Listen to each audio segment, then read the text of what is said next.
കാസർഗോഡ് ജില്ലക്കാർ മൊത്തം പോകുന്നിടത്തേക്ക് വയനാട്ടേക്ക്.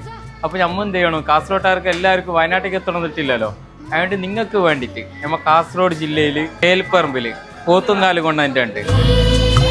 വേനലിൽ പൊള്ളാതെ പോത്തുംകാല് മാത്രം കഴിച്ചാൽ പോരാലോ. ഇവിടുന്ന് മുയൽ കഴിച്ചു, താറാവ് കഴിച്ചു, മട്ടൻ കഴിച്ചു, ബീഫ് കഴിച്ചു, ചിക്കൻ കഴിച്ചു. വെറൈറ്റി ആയിട്ട് കൂടി കഴിക്കണ്ടേ. സിഗ്നേച്ചർ ആയിട്ടായ ബൂഫി ചിക്കൻ അത് മസ്റ്റ് ട്രൈ ഐറ്റം വെച്ചെങ്കിലും മസ്റ്റ് ട്രൈ. കുറേ വെറൈറ്റി ആയിട്ടുള്ള സാധനങ്ങൾ തിന്നുവെങ്കിലും മറ്റേ ചിക്കൻ ബൂഫി അതായിരുന്നു സൂപ്പർ. ഫുഡെല്ലാം സൂപ്പർ ഉണ്ടായിന്. ഞാൻ കൂടുതലായി ചിക്കനാണ് കഴിച്ചത്.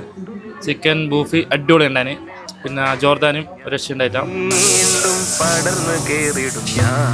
കാസർഗോഡ് മേൽപ്പറമ്പ് ദേളി റോഡിന്റെ നേരെ ഓപ്പോസിറ്റ് ആണ് ഈ പൈച്ച റെസ്റ്റോറന്റ് വരുന്നത്. ബാക്കിയെല്ലാം മീറ്റും പോട്ടെ, താറാവിറച്ചിയും മുയലിറച്ചിയും ഷാപ്പിലല്ലാതെ ഒരു റെസ്റ്റോറന്റിൽ കൊടുക്കുന്നത് കാസർഗോഡ് ജില്ലയിൽ ഞാൻ കണ്ടിട്ടില്ല. Outdoor dining, indoor dining, AC dining, പിന്നെ എന്റെ ഫേവറേറ്റ് ആയ മജ്ലിസ്. നമ്മൾക്ക് ഇരുന്നും കിടന്നും തോന്നും.